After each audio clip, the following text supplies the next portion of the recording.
scope.rb, what should I expect to see? It's very important that we form these hypotheses, because if you kind of have an expectation and it meets your expectation, good, then it makes sense. You will make that stronger connection in your mind about how something works and the understanding. If, however, you make an assumption and it's incorrect, your brain will be like, oh snap, that was wrong, and then you will actually make a stronger attempt to understand why, and that's really what's important here. Versus like, you know what, just feed me the information, I'm gonna just sit there and I'm gonna like listen in. And while that works for a lot of you, the idea is that it will not be very helpful in terms of solidifying the concepts and speaking technically, which would be very important in not only your interviews, but in your pair programming and in your programming career. So, any guesses? Cool. Say name, undefined local variable or method name. And in order to actually get the name in there, we have to put in an argument. And then it will print that argument. Remember that? Powerful. Whoops, just kidding. Ugh, I didn't actually pass in name. Embarrassing. Embarrassing. Cool, and there it is. Right, you have to pass everything in because Ruby doesn't do the lookup like JavaScript does its lookup. So let's talk about a little bit about how JavaScript runs its scope. Are there any questions on Ruby scoping? Who feels good about Ruby scoping now? Like, all right, cool, that made a lot of sense. Bet. You guys want to like hack it a little bit and get real dirty? Did you guys see what I had before? The $sign. What does the $sign mean? Right, that's a global variable, right? That this should be available anywhere within my application. Therefore, when I'm running this, it will be available. Cool? So in JavaScript, let's look at this, right? Boop, boop, boop. If you ever want, everything in the lecture is like in a very detailed README that I'm gonna like upload. I just haven't had an opportunity yet, but I will be pushing all these up. If you do nothing else, at least read the README. Cool? It says README. Cool? All right, so here we have a variable name. It's just John, right? A function called sayName, and all it does is console log name. This should look extremely similar to this. So let's actually do that. Boop, boop, boop. Let's do that. Let's pull this into its own. Wow, you like that? Cool. Powerful. Thank you. So here, let's not do this. Let's not do globals. Right? Cool. This is almost a one-for-one conversion of this Ruby code into JavaScript, right? Who feels like in JavaScript this will run and execute? Like, yes, no problem, all day, every day, for Sheezy. Is it just really late? Is like the sun going down, sun getting real low? I feel like talking to the Hulk over here. Yeah. Thank you for that random Marvel reference. So let's take a look. Answering that question from last time, right? I have index.js. In my HTML, I'm just importing the script file, right, index.js. So if I open this index.html, I should have access to it, and I should be able to run the code in the console. So boop, boop, boop, boop, boop, boop, open index.html, bloop. Cool. If you guys don't say any of these like weird things now when you code, oh, you will. It's terrible. Oh, look, there's John. Wow. Wow. So let's take a look. A variable named John, right? We have a function called sayName. We console log name, and we invoke sayName here. So in Ruby, it does not work, but in JavaScript, it works. So this is how JavaScript is running its scope. What it does is it will first determine within this function, right? Hey, is there a variable called name? If there is none, what it will do is it will look outside of its scope until here.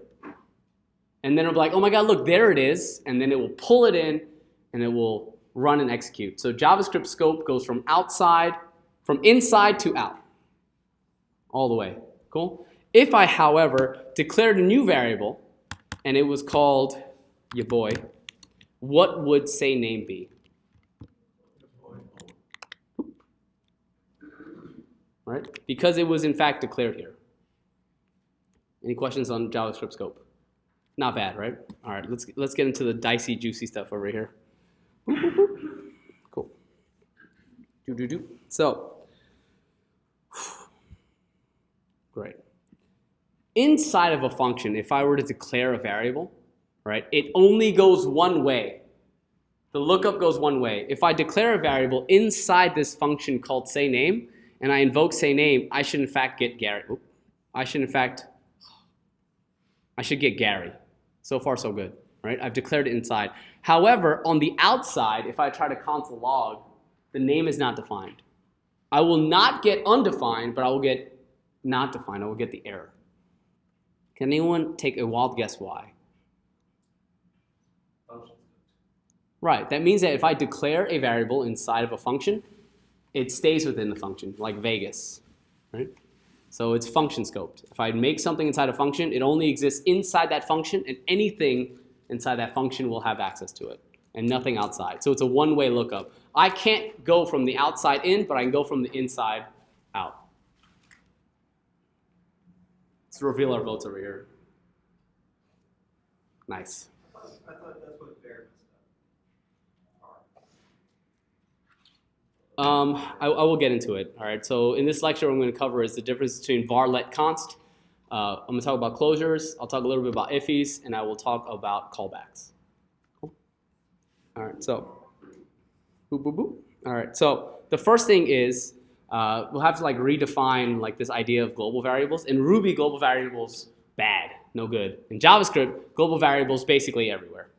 Cool. If I in Ruby were to declare a variable right here, this is not necessarily global scope. But in JavaScript, if I were to declare a variable right here, inside this, right, you see line number 1.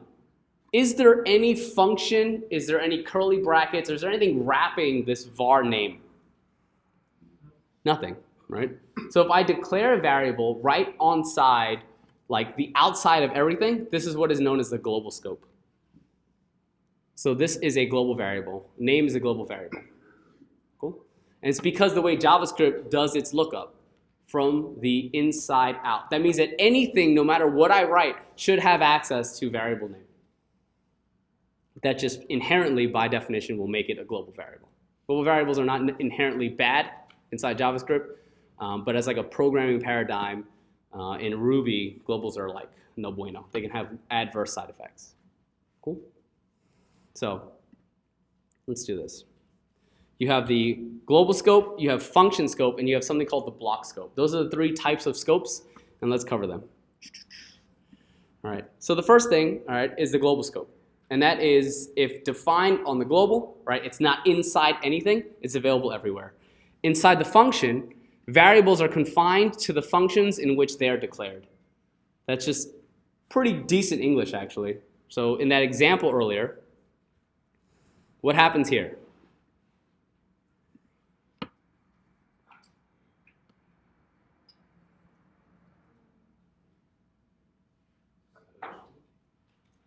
I mean, the answer is right. I'll give you guys the answers. I'm kind of confused as to what's happening, right? It will console log Gary.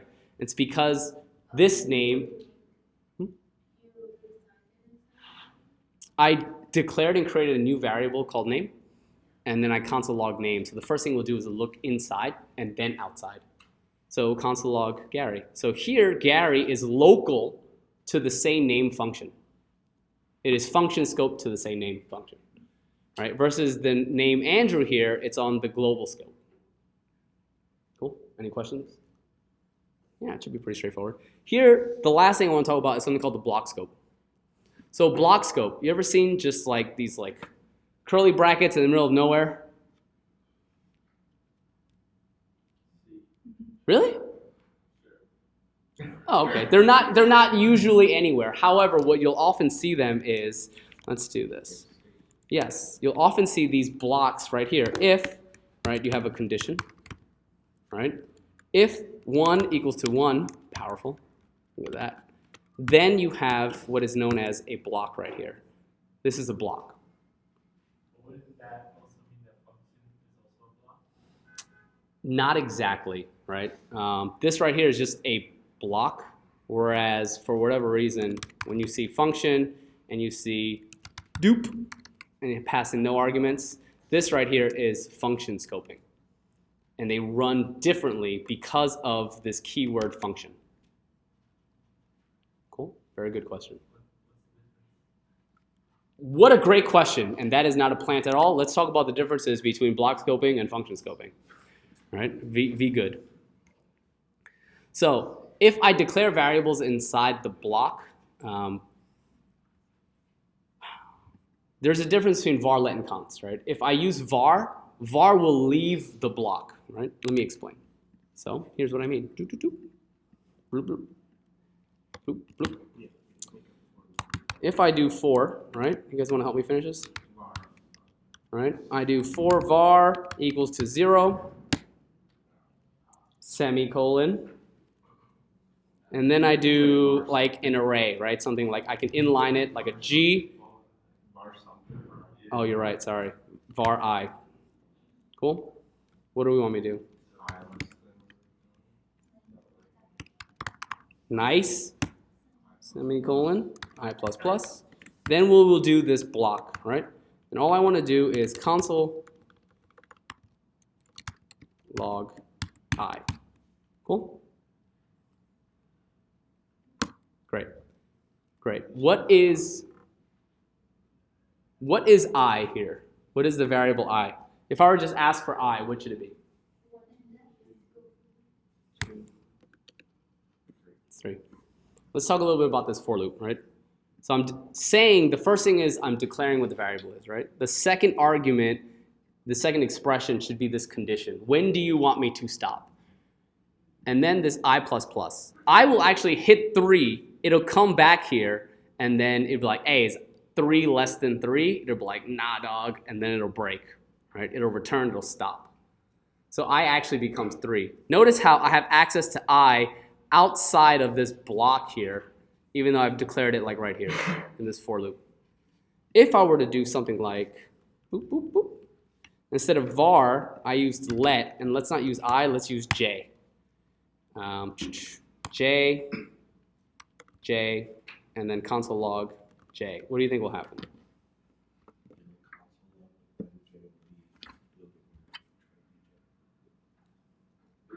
So if I run that, 0, 1, 2, pretty similarly, what is j here? Oops, not JSON, embarrassing. Huh? Get out of here, you. J is not defined. So that means that the difference, one of the main differences between var and let is that let is not block scoped. I'm sorry, whoa, yeah. Let is block scoped. That means that inside the block, it stays inside the block. So var is not block scoped. var will leave the block. If I write something inside of a block with var, and then I finish that block of code, it will persist outside. Cool? Where does the block actually start? The block actually start? Right here with the curly brackets. But that let is not inside. That is technically true.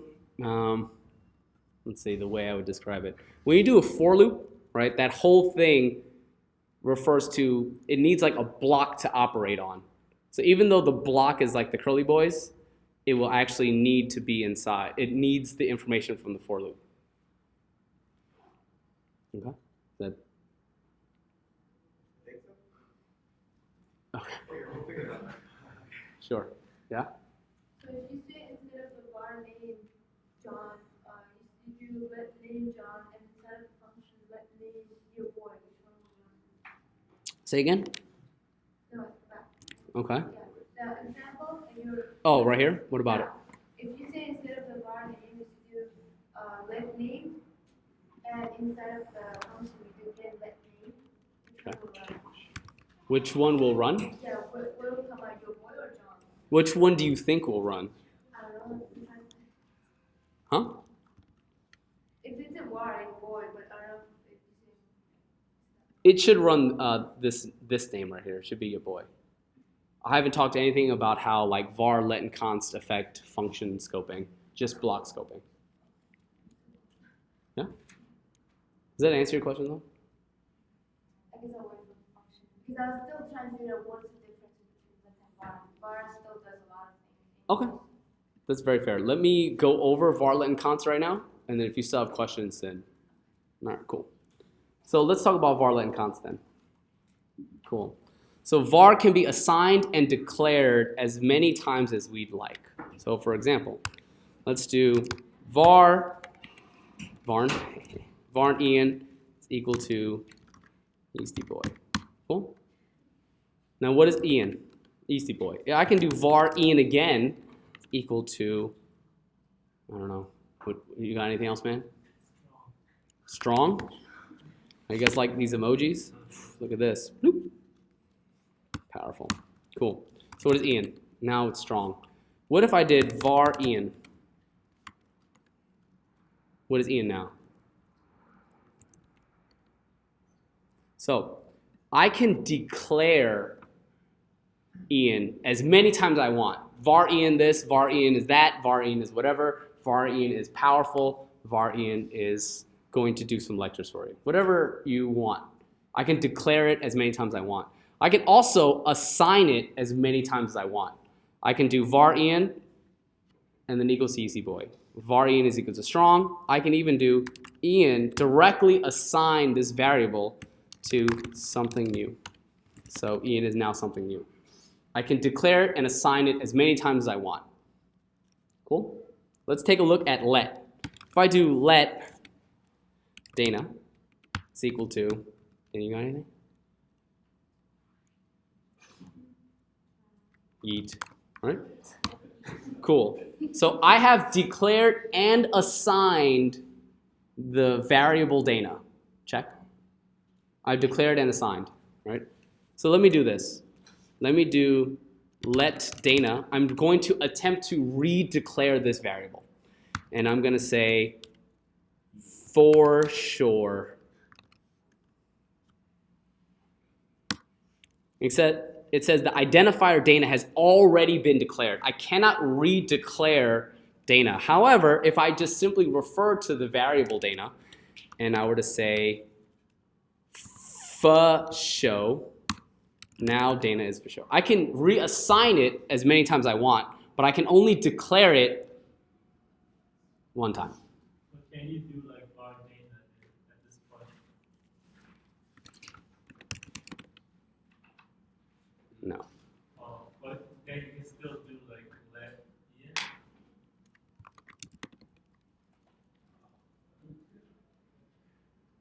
So I can only declare with let one time, right? I can assign it as many times as I want. If, however, I were to do const, I'm going to put Gabby equal to gains for lunch. Cool. Let me attempt to redeclare Gabby. All right? And that is, do you believe in magic?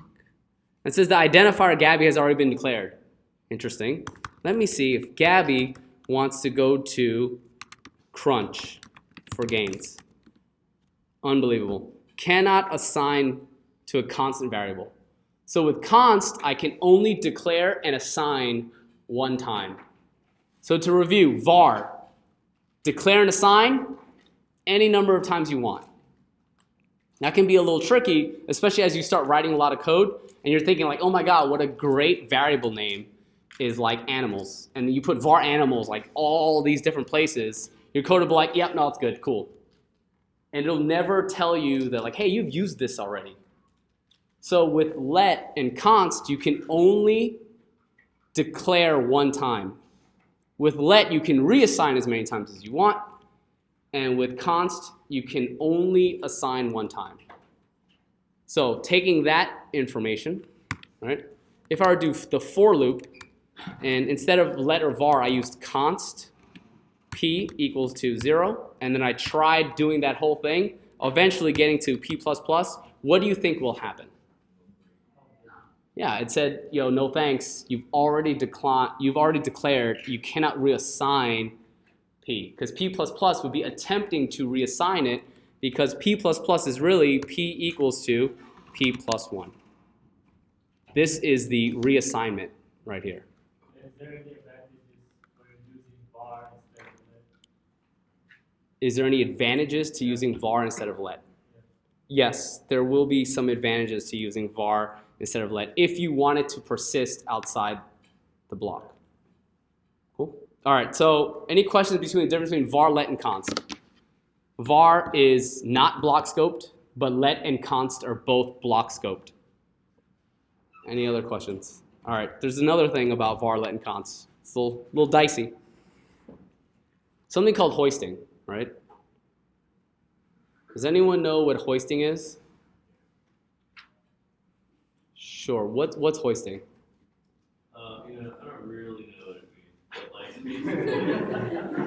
That's okay. That's okay. Basically, like I kind of do. So it's like if I declare, not declare, but if I invoke a function at the top, like before I've declared my variable, like if it's a var, it will like recognize it and plug it into it, even though it's like happening before like computers. Like, it goes to the first pass, it recognizes it, and then it sees I called it, and then it just like assumes like kind of oh that goes there. I don't know, it's weird. Okay. I'll try explaining. Who has like come across this like 3.5 hour video like JS the weird parts? Right? It was like in the labs. Yes. All right. Who has watched this video? I don't know how. Okay, so my recommendation is at the end of today, right? Just take a break from the labs, watch this video at two times speed. It is extremely important because it breaks down how JavaScript works, the engine, and then I'll be referencing it often, but let me explain what's going on. So let's do this. Oop. Let's do this. Cool. I have a variable, all right, called happy. And I'm going to simply say this is equal to, oop. What do you guys like, by the way? Look at this cowboy. Oh, yeah. Cool. And I can just console log happy. So if I refresh, boom, there it is. Cool.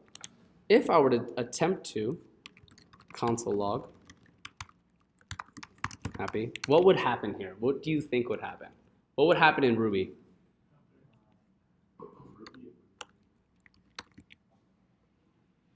I'm trying to keep twice. Oh, you didn't. Well, let's take a look. Bloop, bloop. All right, interesting. So on line 10, I'm getting undefined, but on line 14, I'm getting this like powerful cowboy. So on line 10, I'm getting undefined. Line 12, I'm getting happy, and then line 14, I'm actually console logging, and now it has a value. So here's what's happening.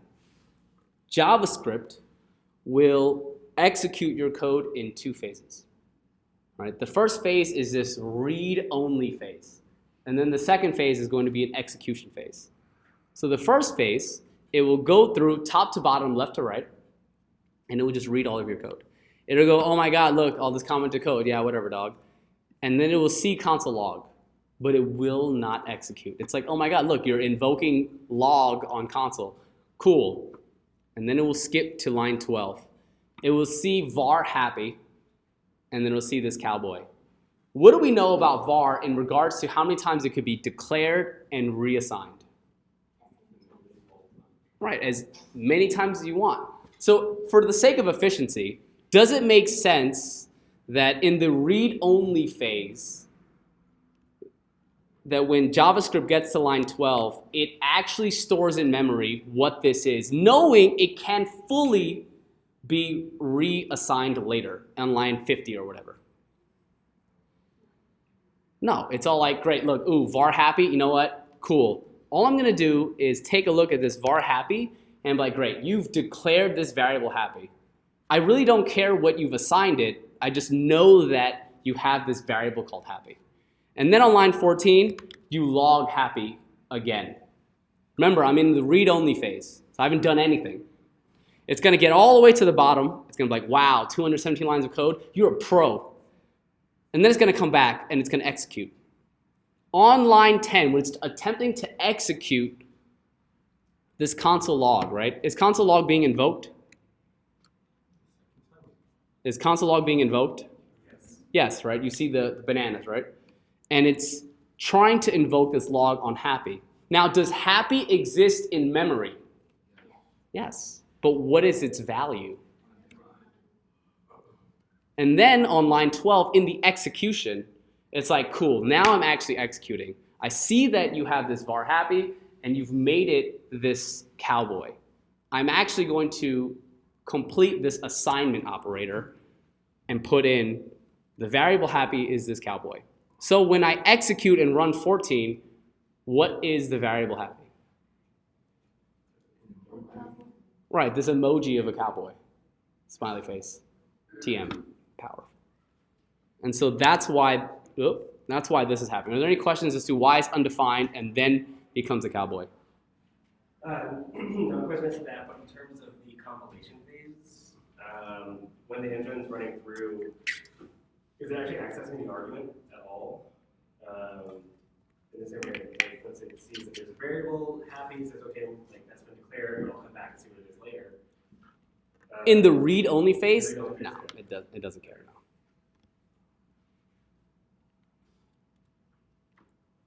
What happens if you put the variable on top? Is it gonna read twice?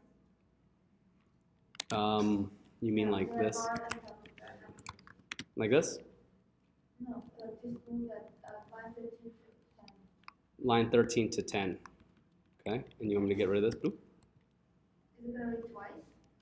Yeah, it'll just console log that Bad Johnson twice. So I think it's a global variable, you can ask the intent, doesn't matter what it is. Yes, it's a global variable, but that is in regards to scope, not as it is defined at runtime, which are different.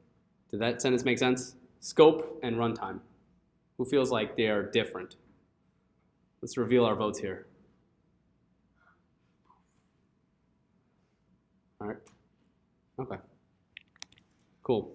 So what hoisting is it is if you had something like this, var happy, and you don't assign it anything.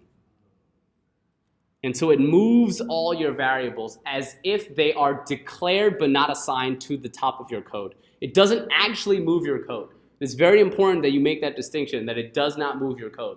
It is the way JavaScript will read and then execute your code, which is why it has it in memory when it runs. And I promise you, in like a JavaScript interview, they will be like, what is hoisting? And the first time you say, oh, it moves your code all the way to the top, they're going to be like, okay. And then they might ask you some clarifying questions, yeah. So when we run console log that happy, after the read phase, it stores var happy in memory is undefined. When it comes back to execute, it sees console log that happy, it just gives us that undefined value. Yeah, that's exactly correct. So Since they're hoisting it, so if you say constant happy, would it run the first time? no, so let me get through this, right? So because variable declarations and declarations in general are processed before the code is executed, right? Remember the two phases, right? This read-only phase and then the execution phase, right? Declaring a variable anywhere in the code is equivalent to declaring it at the top. And that's what I'm trying to tell you, right? This also means that a variable can appear to be used before it is declared. That means that I can use it before it is declared. Right? I'm literally console logging happy here, even though I'm declaring and assigning it on line 13. And so this behavior is called hoisting, as it appears that the variable declaration is moved to the top of the function or the global code. It appears that way. Cool? Any questions on hoisting? Who feels comfortable with hoisting? Like why it happens and like their own definition of it. If you were to ask in an interview, like, hey, describe hoisting, you'd be like, yes, I got it. No big deal, MBD. Got you, fam. Make Evans Wang proud. All right, cool. So, one more difference between var, let, and const. Var will hoist. Let and const will not. Therefore, if I were to change this to let, what do you think will happen? Cannot access happy before the initialization. So, let will not hoist, and neither will const. Cool? So the differences between var, let, and const, right? Var, not block scoped. Let and const, block scoped. Var will hoist. Then const will not hoist.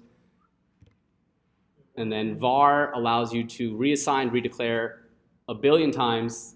Let and const will allow you to declare one time. Let allows you to reassign a million times, but const you cannot reassign. Who's feeling a little bit better about var let const? Just a little bit. I just want to know if I moved that needle. I have a question on const. So why don't Oh, they my put back. const stuff if you can't change the value? Can't they just like save it? If you cannot change, you can change the value. Const? Yes. Remember, const means that it is a constant and that it cannot be reassigned or redeclared. For example, let's take const and we have an object, right? Oh yeah, I like that. Oh yeah, look at this. Pizza, the key of Hut. I'm a absolute slob in my personal life and I eat delicious food like this. If I were to add a new key, like Little Caesars, Little Caesars, is equal to baller, what is object? I can mutate the data, but I cannot reassign or redeclare.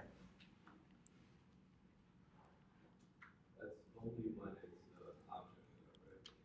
Or can you do that?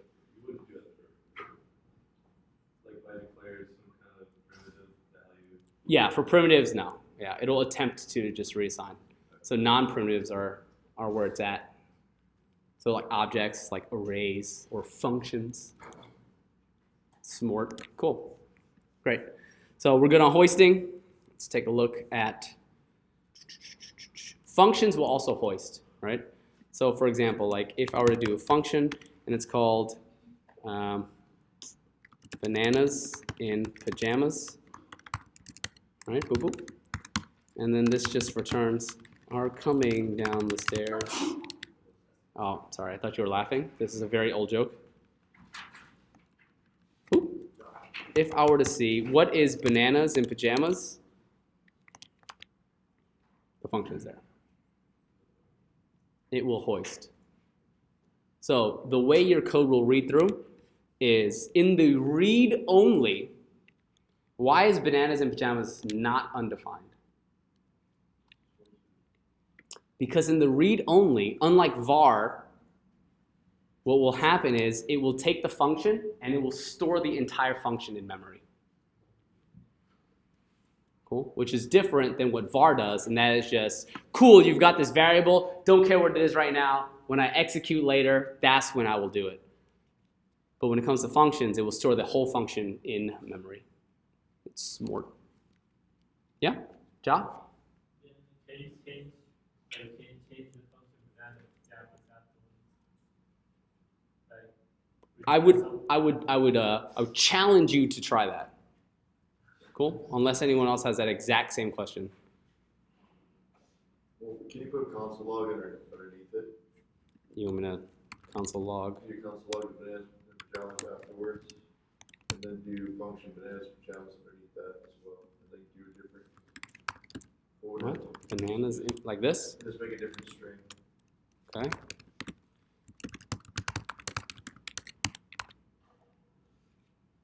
So just goes to the last one.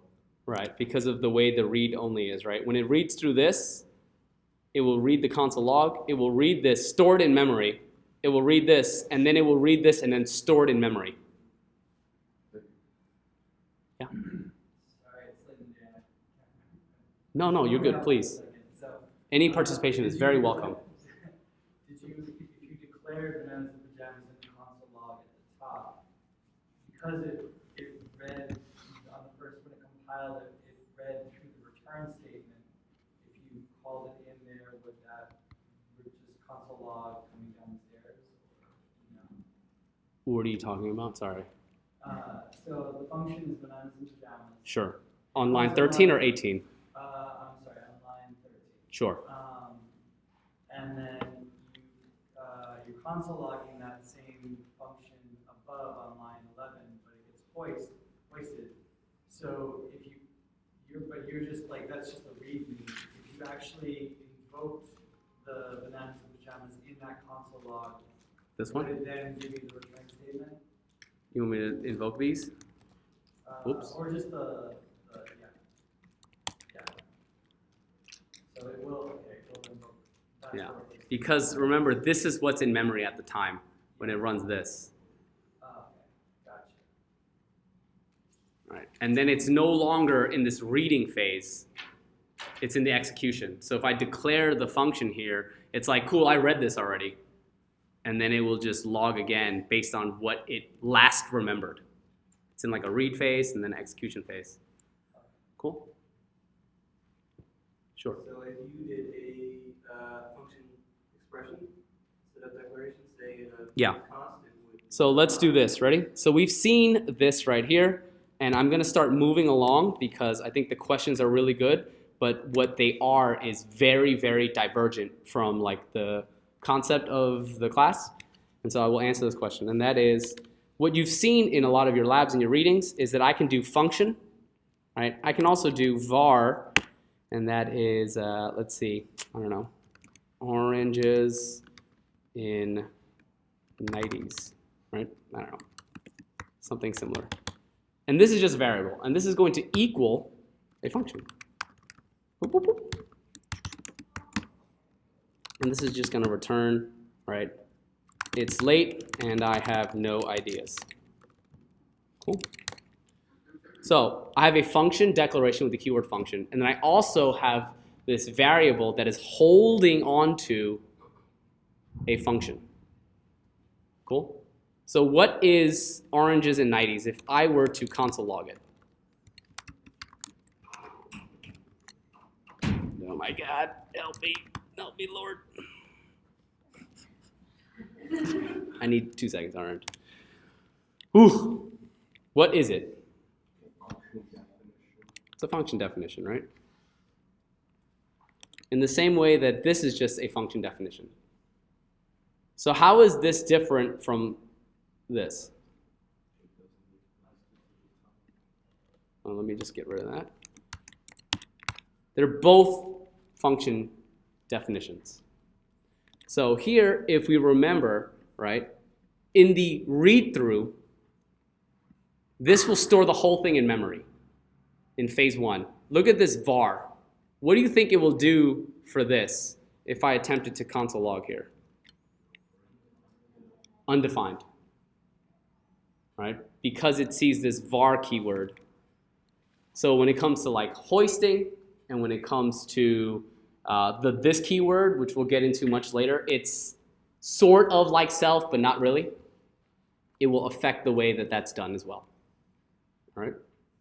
So there are differences in this. In the same way that if I were to do const, all right, this will break. Cool? All right, let's move on. First class functions and closures, right? What is a first class function? A programming language is said to have first class functions when functions in that programming language are treated like any other variable. What that means is that this whole function is just treated like a variable. I can store this entire thing inside of another variable. Like in Ruby, I can never do something like, I don't know, cool method. I can never do something like this. It's equal to def, right? Number one method, end. You ever seen something like this in Ruby? And then like it puts, right? Chinese food, cool. You ever seen something like this where I can store the entire method inside a variable? Thank you. Yes, absolutely not. Right? And so Ruby is not to be considered having functions as first-class citizens. Right? So Ruby is not a first-class programming language. Does that make sense? So I can store these things as variables, and that's going to be useful because what else can I do with variables? Well, I could pass them in as arguments. So if I have a function, let's get rid of this. Boop. If I have a function, and that's called takes a function as argument. I wonder what this is going to do. I have an argument, bloop, bloop. And all I'm going to do is simply return the argument. Any questions? Nothing, right? I can have another function, and that's going to be, let's just call it CB for fun, right? And this takes in no arguments, and this is just going to return, what does CB stand for? Cool? So, if I were to do something like takes a function as an argument, and I pass in CB, what will this function return? What will this function return? It returns the argument. And this argument, CB here, is what? A reference to a function. It's a reference to a function. So, it doesn't really do anything. Ugh. This function is a reference to it, right?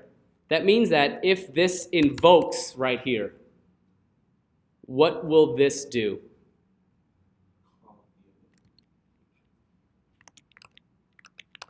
So, am I in the right page? Chrome. All right. It should be there. Yeah. All right. Remember, this function takes a function as an argument. So I'm passing in CB, which I will now tell you, grand reveal is a callback. Cool? So I just have a callback defined here, no big deal. This is taking a reference to the function because guess what this function will do? This takes a function as argument, will be the one that invokes it. So, given just this example, and this example only, will CB ever run without takes a function as an argument?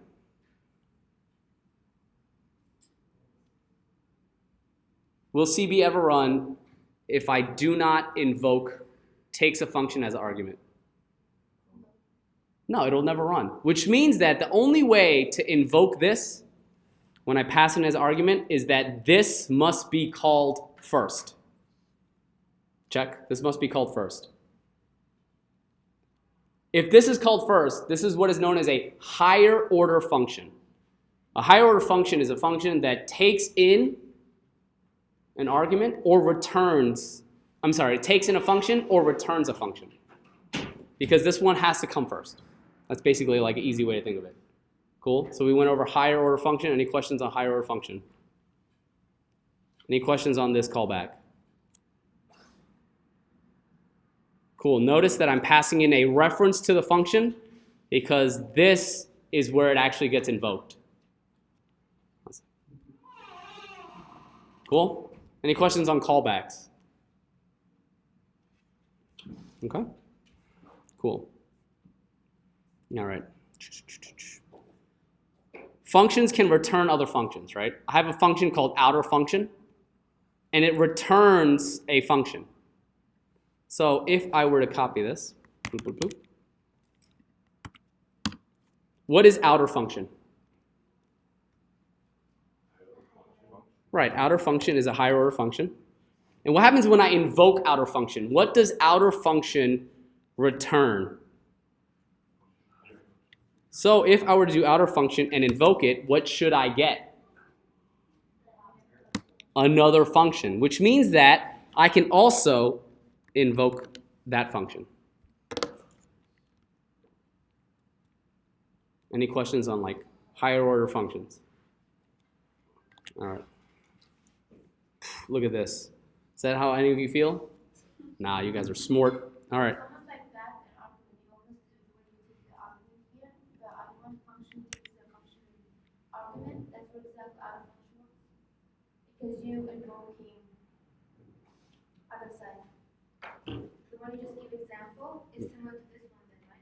Because here you're getting answer as what does CP does. And other one does the exact same thing, almost like returns. It is similar, yeah. It will return a function, correct. And then you can invoke it twice. Or you can invoke twice with this one. Well, I mean, this returns an argument. If I did this, it returns a function. so I can basically invoke this twice. All right, so let's talk about closures real quick because it's very important. I have a function called closure. Wow, so aptly named. And I have a variable called cheese. And it just points to cheddar. Very good. This will return a function. So if I invoke closure, what should I get? Okay, I'm just gonna take over because it's late in the day. If I invoke closure, I will in fact return another function. And that function can then be invoked, right? Remember, if I invoke closure, I get back a function. If I invoke it twice, I get something called I like to eat cheddar. Let's talk about what's happening here. Cool. What is closure? Well, it's a function that has a variable inside and returns a function. If I invoke closure, what do I see here? A function that just says returns I like to eat this cheese. If I'm looking at just closure invoked, where is cheese coming from? Where is cheese coming from right here? It's coming from nowhere, right? I don't have cheese anywhere here. But cheese has a reference. This right here has a reference. This cheese has a reference to this var cheese. Notice that I cannot actually see cheese anymore. That means that in a closure, this function has in its memory this variable called cheese. So when I invoked closure and it returned this function, it kept the memory of cheese inside of it. So a closure is a combination of the function and the lexical environment in which that function was declared. So that means that when I have this here, not only does this function have anything inside of its brackets, it has everything declared in its lexical environment, which includes this cheddar. So a closure will be the lexical environment and the function. Yeah. So if you set that function closure equal to another variable and then pass a word into the variable you set closure equal to, then you can customize the cheese via another variable, right? So if you did something, whatever, like cheese printer equals closure. Cheese printer. Anything. And then, you know what I'm saying? Because the closure returns the function, right? So then that cheese printer would equal the function that closure returns, and you can pass in. So we can do this. Let's do this. Right, I have this. I can put a const, right? Cheese me. Cool. Is equal to closure invoked. Cool. So what is cheese me? It's a function. If I invoke it, remember it has access to that memory of cheddar here. If I wanted to get real nasty, I can say that this also takes in an argument, and then this would be argument. The weird part is cheese ever used inside here? No, I basically lose access to it because I never use cheese. So while this will technically constitute as a closure, this variable is never captured inside here, and I can never reference cheese again. So closure is a little dicey, yeah. So when you run the close invoke closure with cheese, run the return function, and return function, when you have cheese up there, looks up for cheese when it sees that it's trying to interpolate that. How does it know because it's a var declaration? You talking about this? Yeah. No, this has nothing to do with var let or const, right? If I put let cheese, it's totally fine. It's because this right here, in terms of a closure, has a reference to this in memory when I invoke it. Oh, okay. So because it's read and put inside memory, it knows that there is... Yes, this is stored in memory inside this function. Yeah? So that's the closure. Cool? We're going to try to bang out iffy in 2 minutes. and then we'll break for the day. All right, so let's do yo dog. I heard you like JavaScript, so I put callbacks in your callback, so you can call back when you call back. So powerful. Science. No, I got rid of the iffy. Let's make one now. Sure. All right, ready? Function iffy. Bloop, bloop, bloop, bloop, bloop, bloop, bloop. To the power,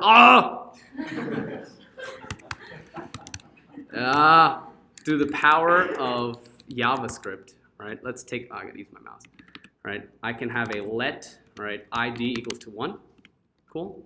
And I can then return, right, a function, boop, boop, boop. Oh, mother. Is it though? It helps everyone come out. It is a little bit better, but I'm going to try to fly through this. Ready? And this function just console logs, right, I. Cool? Sorry, ID. Right? So this will do ID plus plus. Let me just return ID. Powerful. So, any questions on what's happening here, right? I'm declaring a variable, and this will return this function. It increments the ID, and then it returns it. So far, so good. Cool? I can wrap this whole thing. Bloop. Bloop. I can wrap the whole thing in parentheses. And then I can immediately invoke it. So I can have var, yeah, spicy meat boy. Cool. So what is ye? It's just this, right? There's no reference to ID, but what happens when I do this?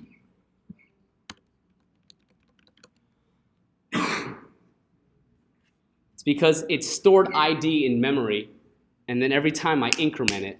So this is just a way to have private variables, right? Because you'll never be able to access ID ever again. If I immediately invoke it, what does it return? Well, it returns a function. So if I do ye is the return value of that function, and I immediately invoke it, it should just be this, which it is, which makes sense. Cool? All right, if there are no pressing questions, it is 5:10. I want to let you take a break, and that's all I have for you today.